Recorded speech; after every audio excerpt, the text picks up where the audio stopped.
How did you start with $150? I found almost 300 used books, and that was my first shipment that I sent into Amazon.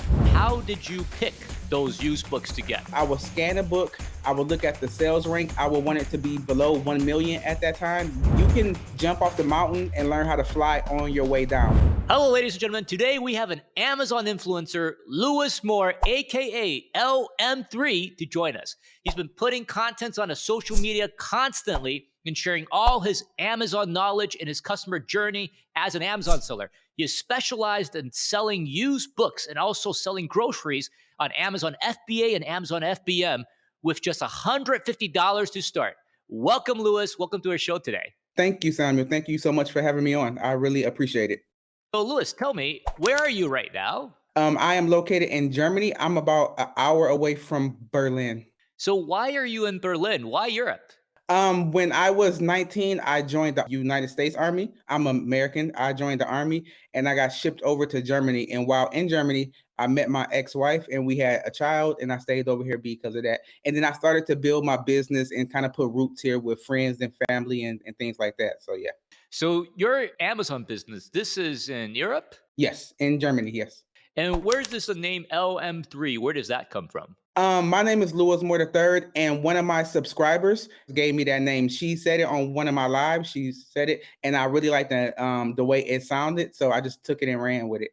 So, to help our audience become familiar, why did you start your Amazon business? Well, I started reselling overall because I was broke. I didn't have any money. I was working a regular job, working almost 50 hours a week, and I still didn't have enough money to be able to do the extra things that I wanted to do.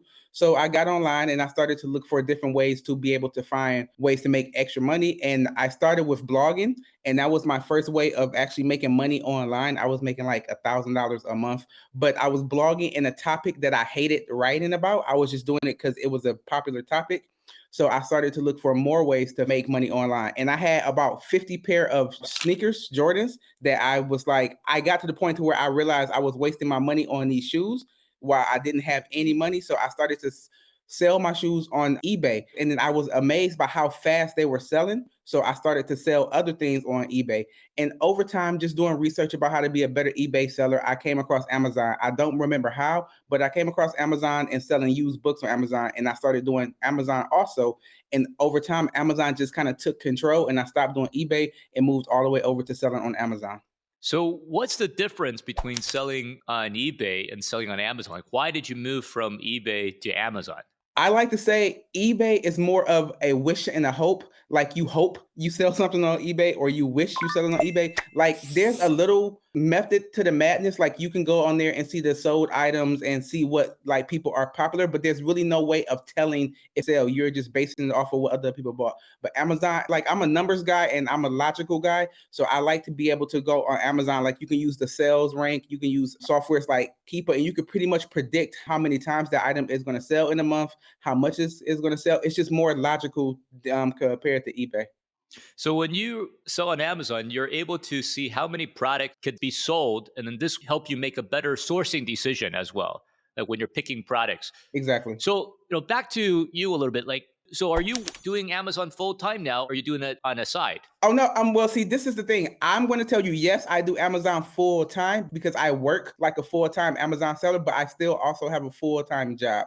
A lot of people want to say, like, I know when you say full-time, people think like, oh, that's your only type of job that you do is just straight Amazon. And even if I didn't have a regular job, I'm still a content creator. I still have another blog. So I'm always doing different things. But overall, I do Amazon and I still have a job. So in the theory of it, no, I'm not a full-time. I do it part-time, but I work really hard at it. So let me ask you, like, how do you manage your Amazon business with a 9 to 5 type of job? That's what I do. I just manage my time. I don't think everybody has to be this focus on it, but I'm very big into managing my time and planning out my time. Like I plan out my time 2 to 3 weeks. Like I could tell you today what I'm going to do at the end of the month. And over time, I learned to cut out different things. Like I learned I was spending too much time on social media. That extra hour and a half a day I was spending on social media looking at TikToks or Instagram reels. That's time I could be sourcing, or that's time I could be learning a new skill. I'm just very like, I know every 30 minutes what I'm going to be doing. So I'm very anal on planning out my time. So, what kind of time management techniques do you use? I use time blocking. I do use that. And so I know today that from 5:15 in the morning to 6:15, I'm going to be with you doing this interview. And then I have 2 hours to travel to work and get work stuff situated. And then from 8 to 10, I know from 8 to 10, I'm going to be editing a video. And also I use what's known as the Pomodoro technique because I have ADD. So it's very hard for me to sit down and focus for over like 30 minutes on something. So I work for 25 minutes, then I take a break. Then I work again for 25 minutes, then I take a break. And I do that 4 times. Then I take a 15-minute break. And usually I don't plan things that take more than 4 of those systems because then I start to get out of it. I move to the next thing. So those are the 2 things I do. So, I love that. You talk about time boxing or Mhm, time blocking, and mhm. then you also use the Pomodoro, which is 25 minutes for Yes, each interval. yes, And then you rest for 5 minutes every 25 minutes. yes. Yeah, I love that technique as well. Oh, can I say one more It thing? works. Also, when I'm doing my work, my mind is always thinking of different things. So usually I'll be editing a video and then I'll think, why do cats blah blah blah blah, and then I'll go Google why cats do that. But now what I do is I have a paper next to me, and whenever I have a random thought, I'll just write it down and then keep working. And then when I'm on my 5 minute break, I'll go to that paper and see which of these things I actually care about and which of these things are just my mind trying to get me to stop working on my things. Okay, so you have something where you can transfer your ideas, the creativity, Mhm. and just put it on paper, and you can look at it another time. You schedule a time that you review those ideas Yes, later after that. yes, yes. So let's go back a little bit to Amazon. Okay. You said that you started with $150. How did you start with $150? I started with $150 because I was technically broke. Even though I was selling on eBay, I had got to the point to where I sold all the shoes that I wanted to sell, and I was having a hard time finding more things to sell because in Germany, it's not like in the States where you can go to a thrift shop and find these popular shoes or these popular tools. Most of the thrift shops here are just old people giving their old stuff away, and nobody's buying that type of stuff. So I had like $150 and I found Reezy resales and I found Rake Profits, and both of them were talking about selling used books on Amazon. And I didn't want to put as much money into it at first because I didn't believe that people were like still reading physical books. So I took $150 and I went to the thrift store and I found almost 300 used books, and that was my first shipment that I sent into Amazon. So for that first shipment, yeah, and a big shout out to Reezy Resells and also to Riken Profits. Yes. Both of them they use BQool, and then Reezy Resells in the past he has used it before, and we'll love to talk to him too. But back to you, like Mhm. for the used books, Yes. for that first $150, how did you pick those used books to get those 300 used books? That's funny. Because even though I watched these guys, I guess I didn't watch enough information because I didn't know. They use an extra program called Scoutly.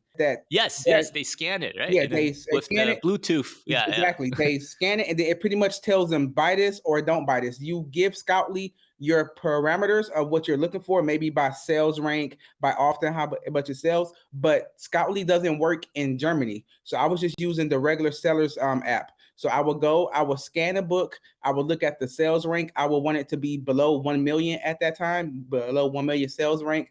I will look at the reviews. I wanted it to be more than 3 reviews and more than a 3-star rating. Then I would look at how many Amazon sellers are selling this book. I didn't want it to be more than 4 or 5 sellers because I didn't want my book to sit for years and years waiting for it to be sold. Because books are a very slow moving item. Like a book of maybe sell once every 3 months. And then also I would look at the profit. Was I making, if I was spending 50 cents on it, I wanted to make at least $2 profit on it. And if those 4 things lined up, then I would buy it.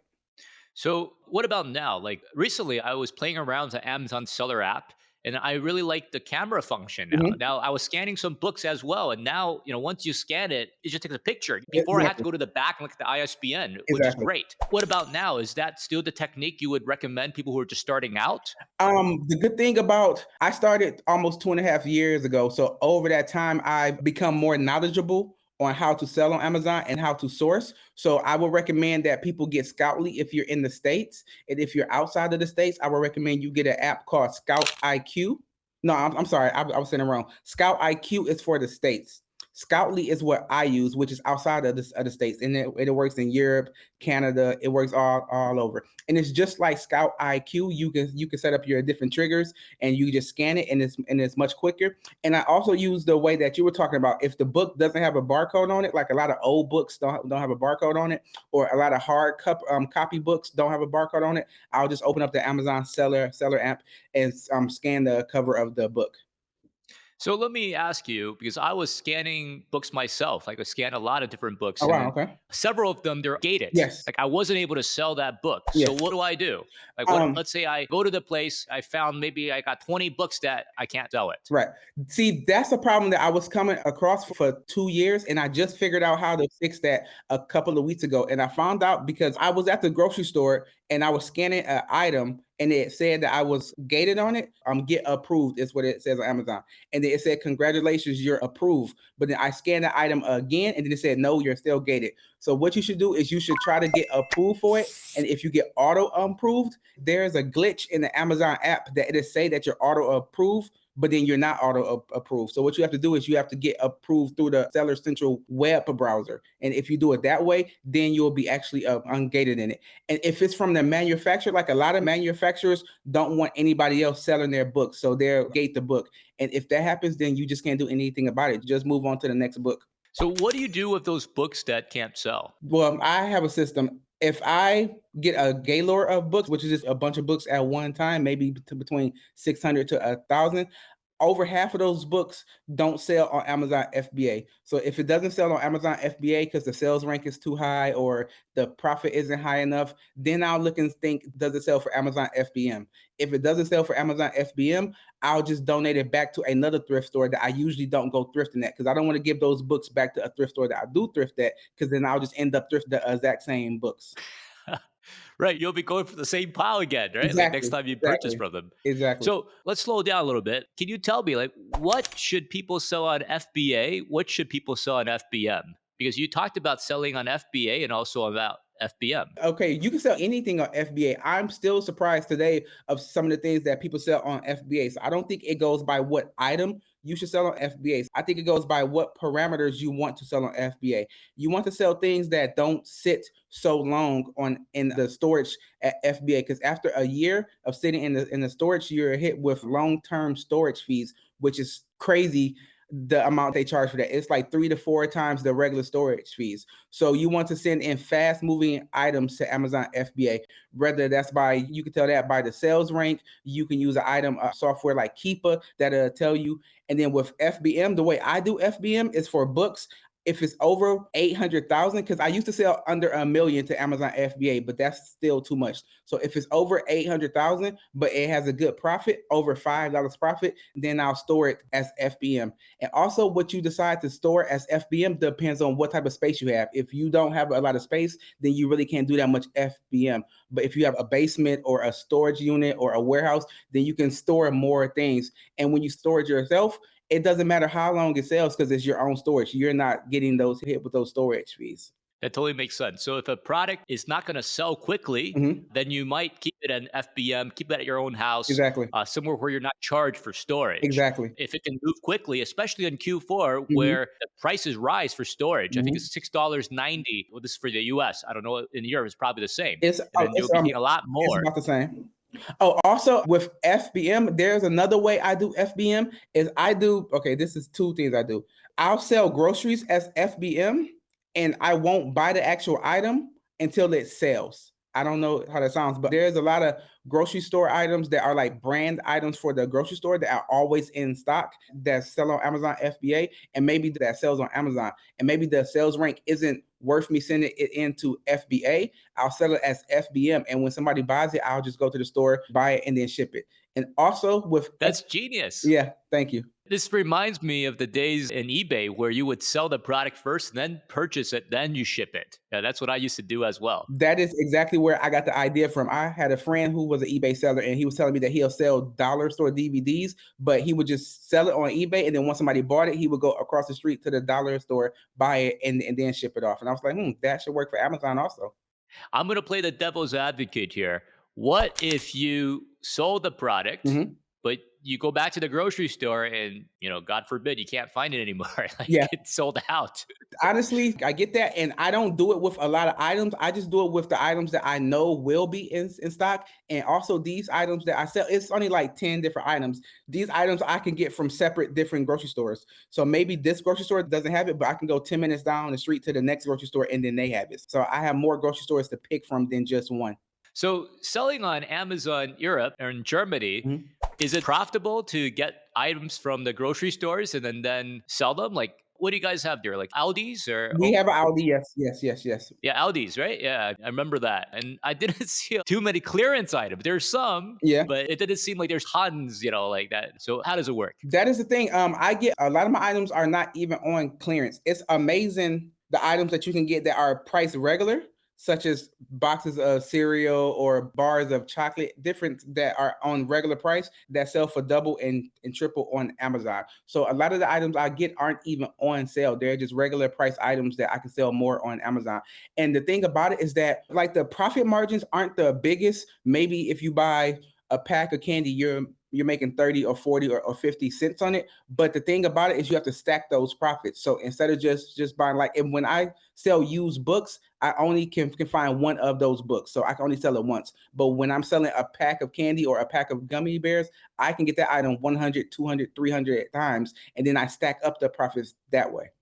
So I was reviewing, candies, specifically this category, Hmm. like decorations. I was reviewing it and for Halloween and also for Christmas as well. Hmm. And I lived in Germany for a little while, Oh, and wow. then Okay. Halloween didn't seem that big. Right, It's right. a Okay, bit- so it's a little bit different than the yes, US, right? yes, yes, yes. Okay, so you wouldn't go out there and buy a bunch of candy for Halloween and expect it to like sell out quickly. Yeah. No, no, I wouldn't do that much Halloween candy because first off, they don't really have that much. I'm not sure if I ever really seen like any Halloween branded candy, but Valentine's Day is big here. Christmas, of course, is big here. Those type of holidays, and oh, Easter is also big. So once the holiday passes and all the candy gets reduced, you still have like a good month of that. You can sell those products on Amazon and people are still buying them, and you can make a lot of money because the items are reduced by 70, 80% then.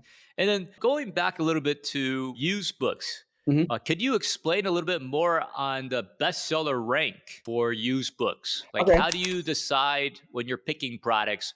Like, you should sell this, you should send this to FBA. And I know you went over a little bit, but Mhm. could you go a little bit more detail because you also teach people about the bestseller rank? Yes. Basically, the bestseller rank is just a number that Amazon gives to every item that sells on Amazon. And it just tells you the lower the number is, the more often that book sells or that item sells. And there's different categories. I think there's over like 36 different categories that Amazon has.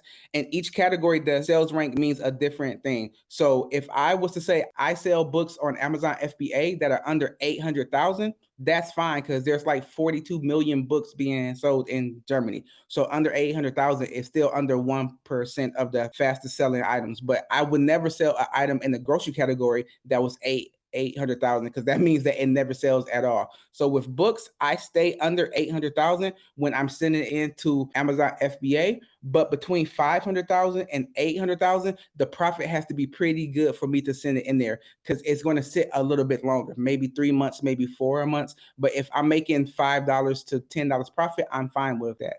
And under 500,000, from 100 to 500,000, that means the book will sell maybe anywhere from 2 weeks to a month. And then under 100,000, I'll send in automatically. I'll even send in books. If I get it in the Gaylord and I already paid for the book, I'll send it in even if I'm going to lose a small amount of profit because I really believe that once you sell one item, it stimulates Amazon to kind of show your items to more people. So even if I lose a couple of cents on it, I'll make up for it with other items that I sell. And I think one of the tips for the audience is like if you have a product, even though you can break even, or Mhm. you might as well get rid of it because like otherwise you're not getting any money back for Exactly, it, right? exactly, You've exactly. already paid for it. Mhm, exactly, exactly. So where do you source these books in Europe? Because we hear a lot about the, America, where people can find books, but what about in Germany or in Europe? If I want to start selling books in Europe, what do Mhm. I do? The first place I ever sourced books was a dollar store called the Euro Shop. The euro is like the Germany's currency. So the Euro Shop, which is like a dollar store, I would go there because they would get books from bigger stores that were probably getting rid of them, and then they would sell them for euro there. So I would go there and get them first. The thing that you want to do is when you buy new books, if you're not buying it from a wholesaler or a distributor and you don't have an invoice, not a receipt, but an itemized invoice saying exactly what the book is, then you want to sell the book as like new and not new, because you can get an IP complaint, which is just the manufacturer saying that you don't have permission to sell that book. So if you do get new books from a regular store, then sell it as like new, which you still can make a lot of money on it. But then I started going to thrift stores, and I would go to thrift stores and I would find books there. But it comes a time to where when I first started, I had a lot of free time, but not a lot of money. But now I have more money than I have time. So going to the thrift store doesn't really make that much sense because I'm still left with like a lot of money. So now I try to get my books in bulk, which I'll go make deals with different thrift stores and buy 500, 600, 700 books at a time. So, many people are a bit scared to start their Amazon business, and they might be watching this. They might be in Europe, they might be in the US, wherever they are. What would you say to somebody in that situation? If you're thinking about doing something and you're letting fear hold you back, then you should just get over that. Like, you can be scared and still do something. Somebody once told me that this I don't want to be all motivational or whatever, but somebody told me that sometimes the best way to be fearless is just to act like you're fearless. So even if you're scared, still do it. Also, I like to say a lot of people get stuck in the whole research phase, like, oh, I'm learning how to do it or I'm researching how to do it. You can jump off the mountain and learn how to fly on your way down, which is what a lot of us Amazon sellers do. We don't know everything when we first start, but we just get in there and then we learn as we're going. So stop thinking so much and just start it. And if you're worried about losing a couple of $100, just get that out of your head, because what's the worst that can happen? You can start, lose a couple of $100, which chances are, if you do enough research, that won't happen. But what's the best that can happen? You can end up starting something that can change your whole life.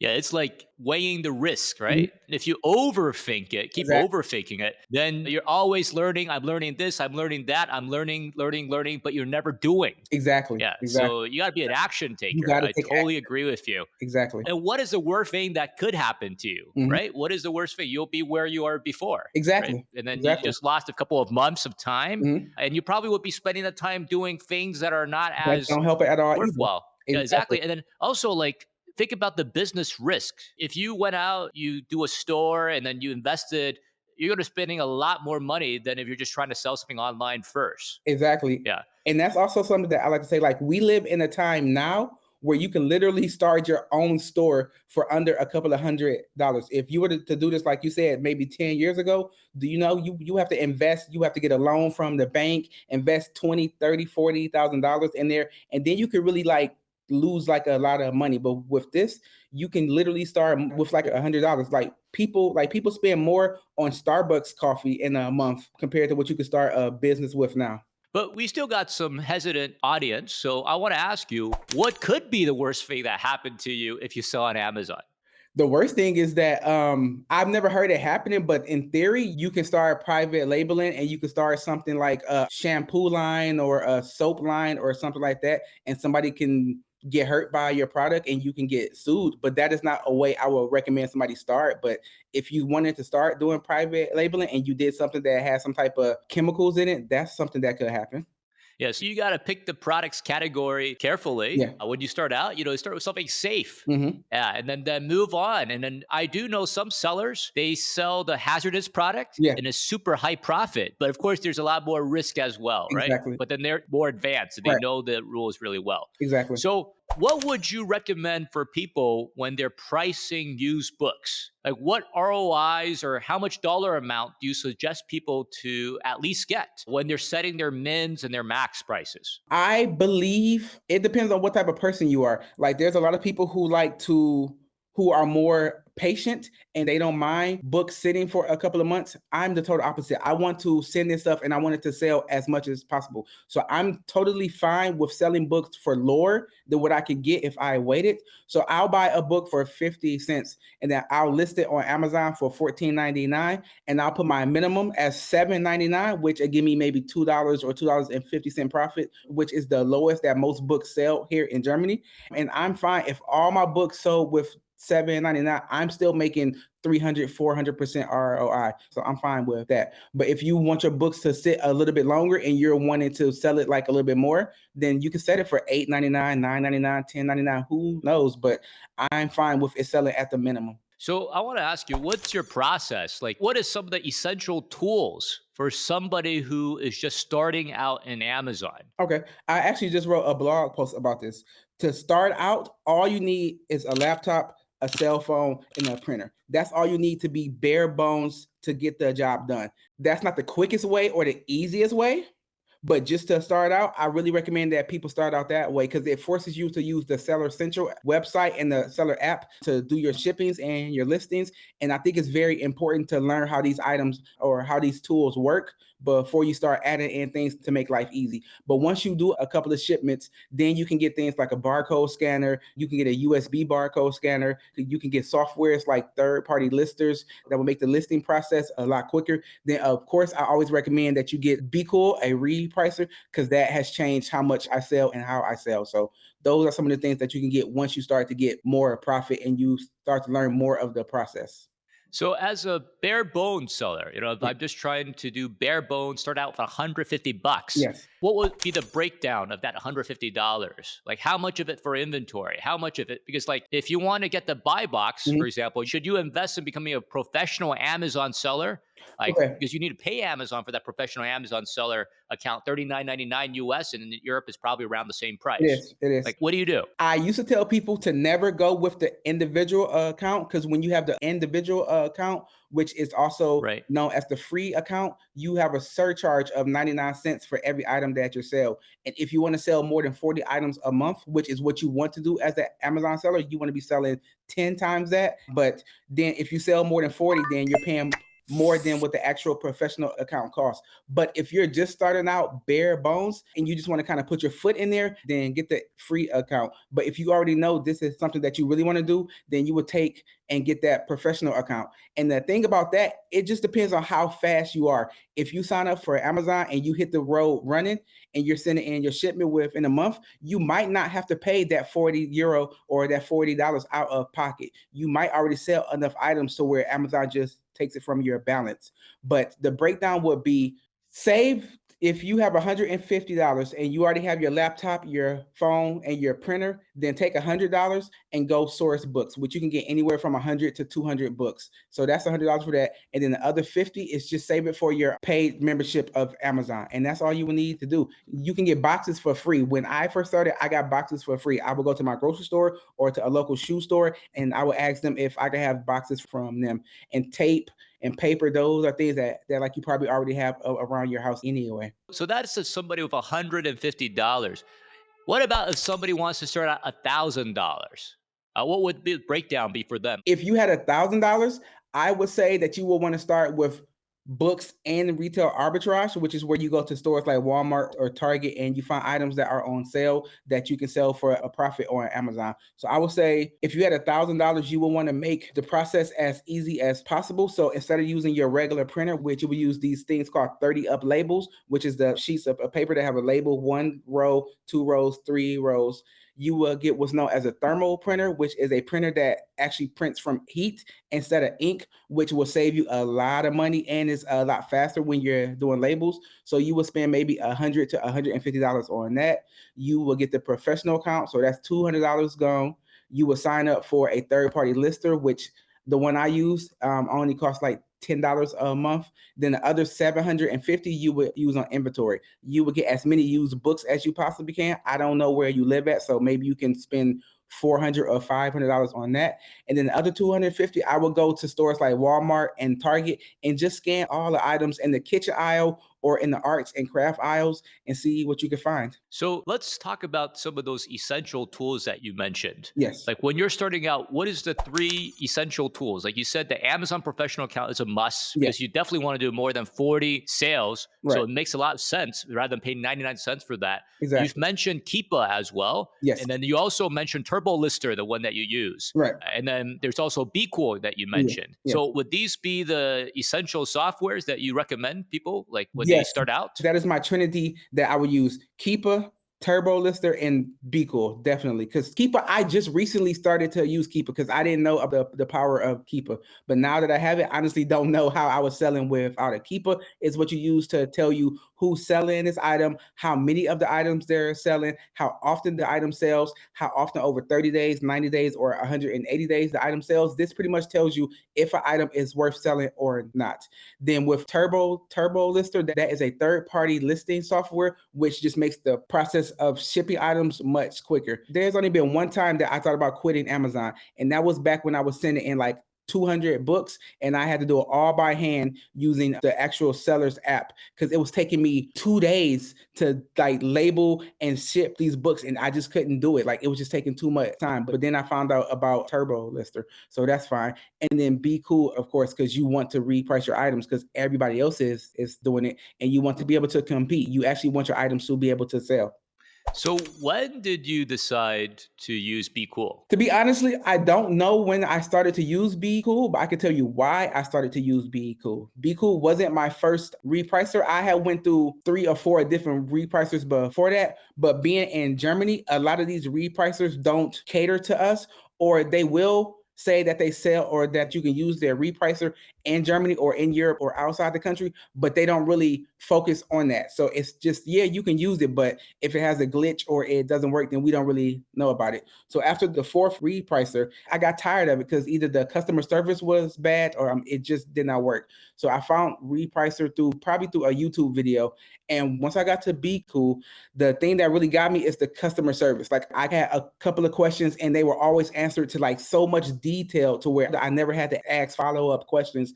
And the repricer actually works. Like it actually does what it's supposed to do. It reprices. And that's all that you need. It reprices and the customer service is good. And at that time, I wasn't making as much money. So it was very affordable. And you are selling in which marketplace? I was selling in Germany. In Germany. Yes. So the repricer worked for you in Germany. Yes. Yes. And how has Be Cool helped your business? BQool has helped my business by a lot of different ways. I'm able to, it's much easier going into BQool and going through the listings and seeing why my items aren't selling. Because you can even see who has the buy box at that time, what is the lowest price. So it's much easier to compare my price to other prices. Also, it takes a lot of stress off because I don't have to worry about repricing items. I just set my minimum and my maximum. I worked on my rules a lot, which is something that I recommend. Like you need to actually understand how BQool works to get the best out of it. And I always say that repricing isn't something that you just do, set, and then forget about it. It's an ongoing process that you're always learning and you're always trying new things. So I go into BQool at least 3 times a week, and I might not check everything, but I'm always changing rules and things inside my rules to get the best out of it. And it's also just increased my sales. When I started first using BQool over the 14-day trial, I increased my sales by like almost 40%. Oh, well, that's terrific. Yeah. And talking about rules, like how do you pick your rules? Like what are some of the things to consider when you're picking rules for used books? For used books, like I said, it just depends on how often you want to sell or how quick you want to sell. Like I have one rule just for used books where I target the lowest price. I don't target the buy box. I target the lowest price because I just want my books to sell as quick as possible. So if you want them to sell as quick as possible, target the low price. I also some people will just compete against FBA offers that are in the same condition as theirs. That's what I was doing for months. But then I realized that a lot of my books would just sit because there was nobody else to reprice against. But I talked to BQool about it. I talked to Eric about it, and he explained to me that that's the reason why a lot of my books were just sitting is because there's nobody else to reprice against. So now I reprice against Amazon and other FBM sellers, and I've been selling a lot more books that way also. So when you're competing, you're not just competing with a certain type of category. And that's typical, right? Yes. Like that's because you're competing against Amazon, against FBM, against Mhm. seller fulfilled prime, all sorts Exactly. of different sellers. And then what I would encourage is also we also have the AI, which actually works very well for used books, and also conditional repricing. So we continue to release new features out there. Mhm. And the conditional repricing will work when there's inventory age. Like if you don't think this is going to sell in 3 months, Mhm. then after 3 months, it starts to lower the price by a certain amount. Oh, wow. So that's really cool. And then we could talk more about that. But as an Amazon seller, when do you know that you should start outsourcing? You mean like getting a VA? Yeah, yeah. Okay. At some point in time. Or have you thought about that before? Yes, Yeah. yes, that is one of the things that is on my mind now. If you're doing online arbitrage, then it's very easy to know what you want a VA to do, which is pretty much just source for you and find more items. But I don't do that much online arbitrage. I'm just starting to do online arbitrage now. So I've been trying to figure out ways that I can use a VA to free up some of my times. And since we're talking about it, one of the ways that I came up with is for them to be going into my BQool 3 times a week and repricing my items. So that's something that I'm trying to get. I'm trying to put systems in place now to where I can explain it to somebody else and it makes perfect sense. So that's what I'm doing now, is trying to figure out a system to explain how I go about repricing my items. And I'm also trying to figure out how to get this done from a VA without giving them full access to my BQool or full access to my Amazon store, so that they can't do anything if something was to happen. So yes, I do want to use VAs. I have used VAs in the past for other things that I have done. And I don't want to say it's cheap, but it's affordable and it frees up your time, because in Amazon, sourcing is everything. So if you're able to give your task to somebody else and you can focus more on sourcing, which is what brings you the money, then it's definitely worth it. So it really depends on your business model as Yes. well, too. Yeah. Like if you do more retail and some of the stuff, you do have to look at it. But within BQuote, there's different permission levels. So I did not you know that. can set it up where someone else can help you with some of the repricing as well after you train them very adequately, because the prices is very, very sensitive. Yes. Yeah, Yes. it's like a very important part, right? Yes. So tell us, how many hours do you put in your business every week at the beginning when you start it? And what about now? That's one thing that a lot of people say. It's like, oh, I spend only 10 hours on my business a week or something like that. I'm not that way. I spend a lot of time on my business. And I don't just consider the time that I'm repricing or that I'm listing items or that I'm making shipments as time that I spend on my business. I also, the time that I spend to network with other Amazon sellers, the time I've been like, I buy like a lot of courses. Courses is something else that I recommend that you buy. Is courses is you can either spend months going through YouTube trying to piece things together to figure out how it works, or you can buy a course for $300 and get a straight map on how to get things done. So I really recommend courses. So like learn like a lot. I still watch a lot of YouTube videos. So I say I spend anywhere from 30 to 40 hours a week on my business. So you were saying that you also purchase courses as well. Yes. My understanding is you also have a course coming out. Is that right? Yes, I have a course coming out. It's called the Amazon Book Hustle, and it's just going to teach people from step A to step Z exactly how to sell used books, how to sign up for your Amazon account, which Amazon account to get, how to create a LLC, why you need a LLC, how to find books, where to find books, how to list these books, how to ship these books, how to reprice these books, and it gives you like a lot more information on just exactly how to do the whole Amazon book selling thing. So whether you're in Europe, whether you're in the United States, you could check out Lewis's course that is coming out and definitely sign up. Sign up in the description as well. Thank you. Now, back to you, Lewis. Yes. If you could give yourself and our audience 3 tips Yes. from when you first started, what would they be? First tip is to learn how to use Keepa. Become a professional at using Keepa. Keepa is very important. It's not so important when you use books, but when you're selling other items in retail arbitrage or online arbitrage or even wholesale, Keepa is very, very important. So use Keepa. Second, if you're going to start selling used books, understand that selling used books isn't, it could be, but I don't think it's something that you want to do forever. It's something that you want to use if you have a small amount of capital when you first start, and you use that to move to the next thing, which is retail arbitrage / online arbitrage. Me personally, I sold used books for over 2 years. I don't think I'll ever stop selling used books, but I want to learn how to outsource that to somebody else to go do that. Then I moved to doing online arbitrage and retail arbitrage. So used books isn't like a thing that you want to do forever. It's just a stepping stone to moving on to the next thing. And the third thing is you want to always be learning, always be learning, always be learning, whether it's YouTube videos or courses, always be learning. And a bonus is to network with other Amazon sellers. Like, you don't have to become an Amazon content creator and make cool videos like me. You don't have to do that, but you can set up an Instagram account or a TikTok account, follow some other Amazon sellers that you admire, and you can learn a lot of things from like just doing that. Lewis, could you tell us a little bit more? Like, how do you network with other Amazon sellers, especially some of the sellers, they're huge, or maybe they have a huge following? Like, what are some ways to network with them? Like, I'm interested in that personally as well. Well, me is different because my platform isn't as big as a lot of these other Amazon sellers, but I do have a platform that people actually listen to and follow. So I have something to offer. Just like, for example, with Rake and Profit, he has over 170,000 subscribers. I'm nowhere near that, but he has a message that he wants to get out, and any true content creator can recognize networking with other content creators, even if they have a smaller following, because that following may not be following you. So I'm able to offer my following to other people. So it's much easier for me to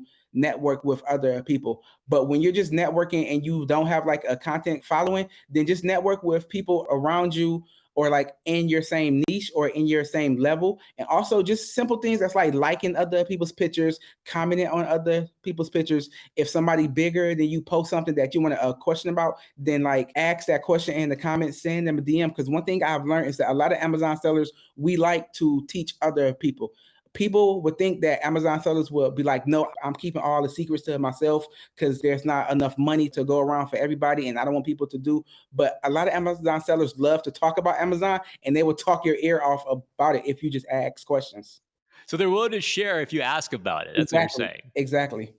And then what's your future plan for your Amazon business? I honestly want to end up having it to where I have a warehouse and I'm doing all the different models of Amazon. I want like a department that's just selling used books, a department that's doing online arbitrage, a department that's doing retail arbitrage, and then department that's doing private labeling. And it's working to where all I have to do is just approve buying. Like I don't have to be in the thrift shops anymore. I don't have to be creating labels, creating shipments anymore. I don't have to do the repricing anymore. I just oversee all that. So that's where I want to be in the next 2 to 3 years.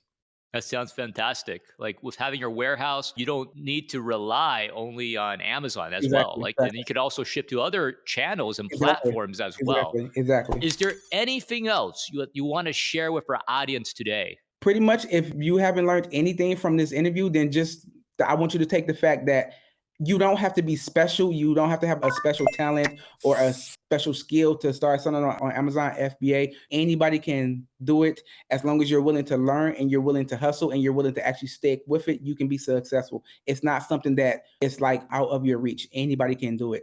So for all our audience, make sure to go follow Louis Moore in the description below. He has a great YouTube channel full of action, wisdom, knowledge that he's gathered through the years.